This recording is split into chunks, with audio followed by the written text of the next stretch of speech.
Hey, you know what time it is. It is time to wrap up June reads. Now, I only read like 8 books this June, which for me is not that many. However, I looked back on my June and was giving myself some grace. I mean, give yourself some grace regardless. However, I started a new job in May, so June was my first full month at this new job. I saw Taylor Swift, I saw Fall Out Boy, I saw The Struts, which was a lot in my free time, and I was very excited as someone who didn't go to concerts growing up to have those opportunities, especially to see 2 artists that I've been listening to since high school. So with all that being said, let's jump into the June books. Because of the fact that I read less during the month, that means that more of them will have been featured already in Feature Fridays, so we'll see how in-depth we go with those. And I did, of course, start the month with the book I read for Feature Friday, the Fiancée Farce by Alexandria Bellefleur. This was my first of Bellefleur's novels. Of course, I mentioned in my Feature Friday that my friend Katie, who has appeared on this channel before,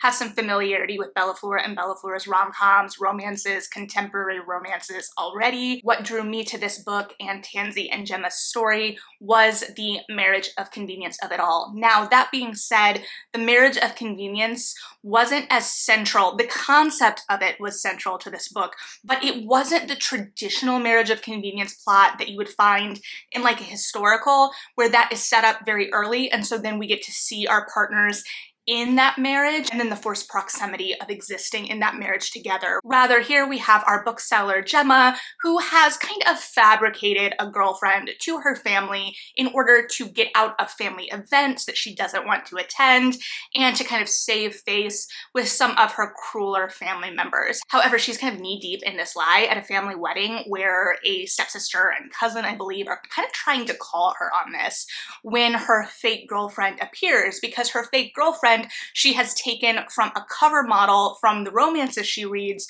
who also happens to be a socialite and part of this family that her family is marrying into, and that Gemma herself has a history with, which is part of the reason she is trying to avoid some of these functions. And so Tansy, our other romantic lead here, has the perfect opportunity to kind of crumble Gemma's story. And that is what Gemma expects to happen, because why would someone go with this elaborate lie that they know nothing about? There are so many opportunities for this to get ruined, right? But instead, Tansy goes along with it because it turns out this 6-month fake relationship actually works in her favor, because her grandfather has just died and he has surprisingly willed her this publishing empire. However, there is a stipulation in his will that she has to be married, and married for love, prior to a certain date to inherit. So she basically walks into the setup of this 6-month relationship after having struggled to kind of fulfill this part of the bargain up to now. And so they kind of come to this agreement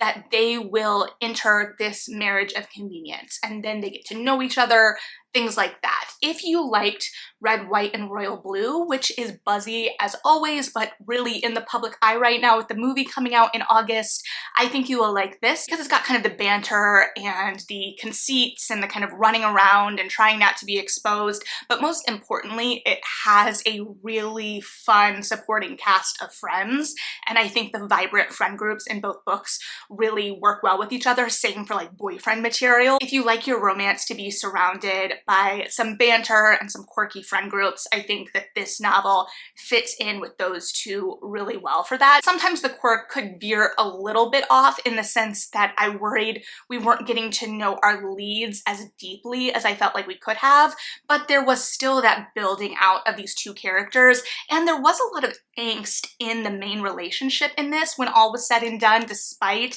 the kind of fun conceit of everything, and that banter and those friend groups really helped balance that out. So I think it made sense with the kind of gravity of things going on. And additionally, we don't see that many marriage of convenience plot lines generally in contemporary romances, because there has to be a little bit more at play. You have to have some suspension of disbelief, or you might see it more in some of the subgenres of contemporary romance rather than more mainstream contemporary romance. And so I think that this book did a good job at getting over some of those hurdles. We were able to kind of suspend our disbelief there and go with the flow of it. It made sense even if in reality it might not, you know, make sense, but we were able to go along with the ride. So I guess it was more just that I was excited to see the maneuvering of that plotting. Additionally, as I mentioned in my Feature Friday, I really enjoyed how accepted queerness was in this book. Our protagonists' relationships, their sexualities, none of that was ever questioned in relation to the conflict. Conflict grew out of other things in their lives, and when their relationship was questioned, it was never on that merit, but who they were as people or their pasts in whatever way. So I just thought that that was a really lovely piece as well. And then I listened, and I'm gonna have to read this off, so apologies, to Hey Hun, Sales, Sisterhood, Supremacy, and the Other Lies Behind Multi-Level Marketing by Emily Lynn Paulson. Now, if you know me in real life, you know that I have a fascination, we'll call it a fascination, with multi-level marketing. I watch a lot of anti-MLM content, I'm not going to lie to you, because I think it is a fascinating amalgamation of scam and cult. And I do want to preface this by saying I'm not going into this conversation or approaching this conversation with lots of judgment, because many people I know and really respect and care about have been involved in multi-level marketing companies, but rather the way these companies operate and also the way we've seen the model really shift and exacerbate in the digital age. So with all that being said, this book was not my kind of introduction to the concept of multi-level marketing, and also not my introduction to the kind of backstage of multi-level marketing. I would actually recommend the podcast The Dream, the first season of that podcast, as a great primer to multi-level marketing. Obviously now we also have things like Lula Rich, there is a chapter in Cultish, and there are tons and tons of anti-MLM channels on YouTube that are really diving into this. And this was written by a woman who was very high up in a multi-level marketing company. Of that company in the book, I do believe I came to it in some of my outside research, because some of the things that she was talking about like kind of hinted to specific companies, because all companies have their own kinds of subcultures, which I find endlessly fascinating. But to respect the fact that it was left out of the book, probably for legal reasons as much as anything, I'm going to not mention the company that I do believe she was a part of here. I will say it's very interesting because she talks about getting roped into this company in whatever way, but she was part of the top 1%, as this concept is often discussed. So she was one of the people making the big bucks, the success stories, the people that these companies trot out as kind of this dream. And she touches on the kind of language of multi-level marketing, the way that people were pressured, the way she sent tons and tons of spam messages, things like that. But she also really tied this story personally with her story of sobriety, which is not something I was expecting. And I'm not gonna lie, the focus on that made me uncomfortable at times, partly because I was not going in expecting an exploration of addiction, and because I was going in expecting a real insight into multi-level marketing, and she did give that. And she also did attempt to call out a lot of the language and kind of implicit biases, or a lot of the baggage there. However, one thing that, if you are paying attention to this space, we see a lot in multi-level marketing is people using their kind of sob stories, for lack of a better term, because I do want to be respectful of those stories, as a way to market. Because I think a lot of them think that they are telling a narrative or giving a kind of anecdotal connection to something that is a pain point in someone's life, whether it be not having enough money to pay for extracurriculars, or wanting more time with family, or this or that or the other. And it is often rooted in a lot of untruths, but also pretty exploitative at the end of the day. And I think that this kind of towed the line for me. Paulson really has come to a lot of awareness about her behaviors and the tactics of the multi-level marketing company, which is often just kind of conditioning in a small group. Like, you start to kind of adapt to the group you're in, and that becomes your whole life in a way. And sometimes it's very malicious, and sometimes it's a little bit bit more insidious than that. And so this kind of towed the line for me in this sob story. She wasn't necessarily selling anything, though there are references to some of her other courses or another book, but it felt like these two stories were tied up in one another, which they absolutely are, and we do see this a lot, but I couldn't kind of divorce myself from being conditioned to hear these kind of stories as part of a pitch for something, and I think that based on her history, that's how she's kind of used to telling these stories. So I want to be completely respectful of the story, but I also think that there's a little bit to dig into there. And actually, I think I'm gonna go ahead and read my Goodreads review for this. That is a much more distilled version of my thoughts here, but I do think get at some things I want to cover. It's hard to walk away from a paycheck when you know it's hurting people. A quote from the book. Yet Paulson talks about her period of simply collecting a check while backing away without fully acknowledging the cost to those at the bottom. For those that consume a lot of anti-MLM content, the revelations here will not necessarily be revolutionary. And we are caught up in the more palatable glitz and glamour of being at the top than the questionable monotony. The book briefly mentions power hours, but does not really dive into what these are. The book assumes we know all about the cold messaging tactics from the side of the sender, while also appearing to present itself as a primer in some ways. It's evident Paulson has done a lot of work, but there are still moments where I can feel the MLM creep in, such as her exploration of her alcoholism, which often still feels structured around the false sense of vulnerability her MLM touted her around for. Ultimately, this book felt like it scraped the surface for me of both the personal experience and the larger cultural critique and exploration of MLMs. However, I still think it is an incredibly important addition to the conversation and demonstrative of how far these conversations have come in the last few years. And for those who have never really dived into interrogating the world of MLMs, it's a good primer. Though it's been many years since I listened, I would also recommend the podcast The Dream if you have not yet listened and are looking to follow up. The reason I talk about this, both the idea of her still collecting a paycheck at the top and not really diving into the monotony of things. She mentions the cold messaging and things of that nature, but usually in relation to how her dependence on alcohol at the time kind of lowered those barriers and made those actions easier for her in a way that they weren't as easy when she was sober. But it doesn't really interrogate the idea of those, the pressure of sending those messages, the pressure on downlines. It talks a lot about the kind of cattiness and politics at the top, which to be fair, I think we get in a lot of small groups, but then when money is added in, it's a whole different level. And it does kind of itch at some of the cultish explorations of these companies. But I really was stuck on this idea of her just collecting a check. She had trouble completing these actions. She was getting disenchanted by the world of MLM, and she decided to step back.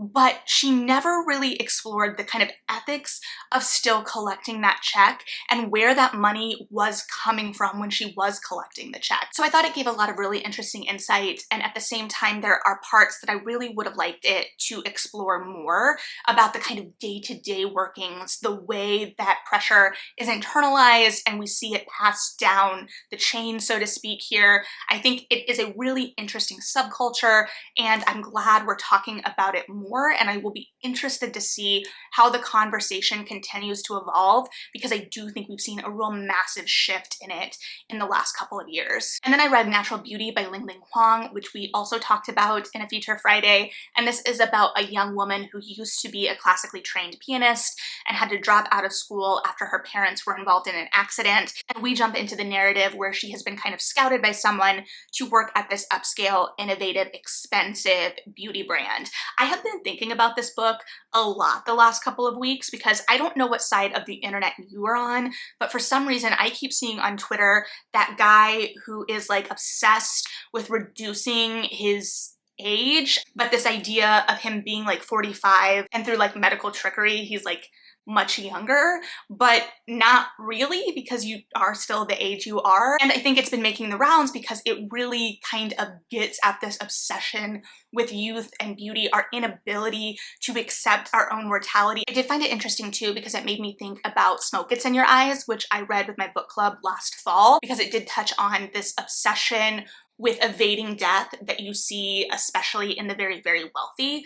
But in terms of the context of this book, it made me think of the owner of the beauty brand in this book, because it is helmed by a woman, or public facing by a woman, but in the book we know that it is really owned and run by a man. And there's this really evocative description in the book of him looking like he has like a mask of just like soft flesh on his face. And so it's really exploring how uncanny a lot of this actually is. The book is definitely a cultural critique with an edge of body horror, and I definitely would encourage you to check out the Feature Friday for a more insightful exploration of it. But it was really interesting to think about how pertinent it really is right now, and I think we are seeing, as I've kind of discussed in some of the anticipated books for the month, we are seeing this kind of uptick in books really exploring like social media and beauty brands and this kind of like virality to things. So I think that this was a very interesting one. The tone was not at all what I expected somehow. It at times kept me at a little bit of a distance, as I talk about in narrative sometimes, but it was supposed to. And I found the way that it engaged with the concept of beauty really interesting because, as I discussed in the Feature Friday, it's interrogating the ideas of beauty most specifically with things like music and physical beauty that we can't experience through the written word directly, and so how we are going to communicate that, and also how beauty robbed of all pain or imperfection is very uncanny and disquieting, and the real pain and exploitation that is just beneath the surface of all of it, while also feeling uncanny in how bare and minimalistic things are. And it really made that minimalism a kind of horrific thing in some ways. So I just found it really interesting, really glad I read this one. And then I listened to Page Boy by Elliot Page, mostly while shredding papers at work, so do with that information what you will, I guess. This has been a really anticipated memoir, and I speculated something that could go up against Spare. Now, I'm not critiquing this from the perspective of Elliot's story, because his story is his story, but one, I listened to this on audio, so that may have been part of it, but we were jumping around in the timeline of his life quite a lot, and it was interesting because it did feel very scattered. Now, to be fair, a lot of things in our lives, and especially a lot of the things that Elliot has gone through, lends itself to this kind of fragmentation of memory and the way he's kind of like jumping from theme to theme, and I didn't want or expect necessarily like a linear kind of narrative to things. And I actually found it really interesting that this wasn't necessarily linear. However, I did find myself getting lost in his story at times and not able to kind of piece things together, maybe because I wasn't as aware of the intricate timeline of his life and, you know, what projects fell at what times or things like that. And also because of that, a lot of really vulnerable revelations that really dig at some personal trauma were often thrown in without much preparation or much kind of cushioning out of it. And I don't want to say that the reader needs to be protected necessarily, because Paige is processing this as he needs to, but it also just didn't feel always as deftly maneuvered as it could have been. And I guess as a reader or a listener in this instance, I should say, so I wasn't able to kind of look at the page in the same way and contextualize myself with the text in the same way, but the fragmentation didn't feel as purposeful as what had just kind of happened with the putting together of the story. And I think it would have been a little bit more interesting as a reader if that fragmentation had felt a little bit more intentional rather than just kind of like picking the pieces out. And I think that may have been the storytelling intention, but it didn't always read that way. And then I read, for a total shift, An Island Princess Starts a Scandal by Adriana Herrera, which we've also already talked about. This is the second in the Las Leonas romance series, the sequel to A Caribbean Heiress in Paris. And here we are focused on Manuela and Cora, and their story is wonderful. I loved the tension that was built here. I loved the characters that were built here. It was an excellent follow-up to how strong a book A Caribbean Heiress in Paris was, and gave us as readers a lot of answers to things that had been set up in the first book in terms of like tying Manuela's thread of storyline together. I loved the way the characterization was handled here in terms of both building out the tension of the romance itself, but then also the maneuvering of these two women within this relationship and how their outside circumstances were showing up in the relationship and what they had to do for themselves in order to show up for the other. It was just a really interesting dynamic, especially I think with Cora Cora, who was portrayed as this really strong, independent businesswoman, but we saw and kind of interrogated that idea. One, how she'd been kind of defining herself by men's terms and men's business terms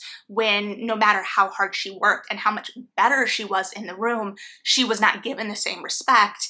And then Manuela, who was really portrayed as a party girl of sorts, but the power she was able to wield within that persona, it wasn't necessarily an insult. We saw the power she wielded in grasping her happiness where she could.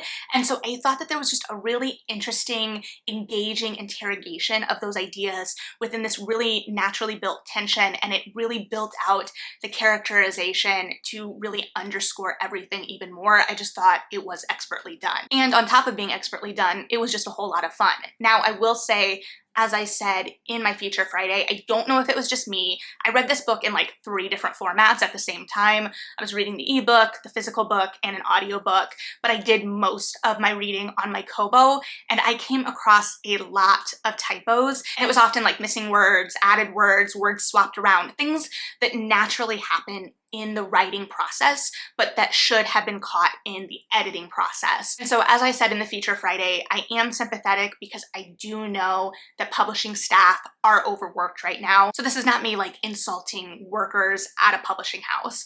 However, it is kind of insulting to have an author who has given you such a great book and to not also give it your best, especially with the kind of landscape of self-published versus traditionally published right now, especially in romance. So I am hopeful that maybe that was just my experience. Maybe it was just the ebook at the time. Maybe that has been corrected. I will hope. I haven't heard from any of you if you've experienced the same, so I will cross my fingers. And then I read Mine Till Midnight by Lisa Kleypas. This is the first in the Hathaway series. I have not yet read the Hathaway series. I will be continuing, and I'm glad I still have this series because I have not seen any news on a new Lisa Kleypas book this year, which is kind of rough. We were in the Ravenels for a long time, so I got used to that very steady release schedule, but I guess because of the longevity of that series, she also deserves a break. I will be very, very interested to see what we get from her next. But going back to the Hathaways, which basically picks up after The Wallflowers, because this is Cam's book. We meet Cam in Devil in Winter, and the setup in that book led many readers to believe he was going to be Daisy's hero, only for that not to be the case. So it was very interesting to read him with Amelia. This book, Cam, and to my knowledge, the second book in the series as well, also delve into representation of the Roma people. And so I am going to try to be very respectful of that conversation because I cannot speak on how that representation was handled. So with that being said, I'm not going to dive too deeply into this one, at least on Cam's side. I did find Amelia very interesting as a heroine, and I really enjoyed the setup of the Hathaways as a family, especially the dynamic of the brother in this, even though I was so frustrated for so much of the book because the brother was kind of like wasting away this inheritance and his sister's futures, and it was all rooted in this deep grief that he had because he had lost his fiancée, which is completely understandable. And so there was some sympathy for him, even amidst him kind of going down this path of self-destruction. And this conversation is coming out of a conversation in my romance book club about this book as well. But I struggled because his fiancée was close to Amelia and her sister as well, and there was no real acknowledgement that they were also mourning while having to pick up all the pieces of everything he was breaking and his path. And so Amelia as a heroine was really this person, this woman who was having to carry the responsibility of her entire family on her shoulders. And so Cam as a romantic lead represented this person that she could lean on, let down her guard with, and not have to be in control all the time. And the trust that comes with that, especially because Amelia's need to be in control is really rooted in her own survival and the survival of her family and that responsibility in a lot of ways. Also to note in this book, there was a bee scene. I don't know how many other books from this era are lurking with bee scenes because I feel like there's another one I've read that also has a bee scene. It's not, at least to me, as comedically absurd as the bee scene in The Viscount Who Loved Me, but also I think part of the reason I do love that scene so much now is because of how absurd it is, but it does play pretty prominently in this book. So if you need another bee scene in your life, I've got you covered. Slight tangent from all of our books, but I am ready for summer wall season to be over, mostly because my legs and hips can't take extended crisscross applesauce sitting anymore. However, moving on, the next book I listened to was Pathogenesis, A History of the World and 8 Plagues by Jonathan Kennedy. This is exactly what it sounds like on the tin. It did go back much further than I anticipated, and it did try to touch on things that were less Eurocentric, but that did still feel like the predominant lens we were viewing things through. However, it also didn't shy away from a lot of the atrocities that were committed through basically biological warfare, through plagues during especially the age of colonialism. And so it drew really interesting pictures. It looked at how plagues were shaped by the world in which they came about in, but then also how the plague and the response to the plague shaped the world in response as well, if that makes any sense. So it was kind of this little micro look at things while trying to chart a larger narrative. I don't know that it completely succeeded in a larger narrative through line. However, I don't know that you're gonna have like a perfect story that comes out of this, right? Or a perfect conclusion, I should say. But it was really interesting to think about how these landscapes came about. So that is that. I will say I do think it makes a great audiobook because it is pretty digestible. I got through it very quickly because it kept me invested. The chapters were broken up in a really nice way. It had a nice mix of like the science and the social aspects of things, though the first main chapter in particular made me very aware of how long it has been since I took a biology class. And then finishing up the month, I read The Late Americans by Brandon Taylor. I just talked about this recently in a Feature Friday, so there's more to dig into there. As I mentioned in that Feature Friday, this feels like a kind of blending of both real life and Filthy Animals, Taylor's previous works, but it's really kind of a snapshot of this group that exists within this college town, Iowa, at the turn of like them embarking on their future. And it's looking at predominantly this group of artists, also though kind of exploring where they intersect with the real world or the town gown divide of it all, and really kind of giving us this look at a full community in some ways. And so that's where I say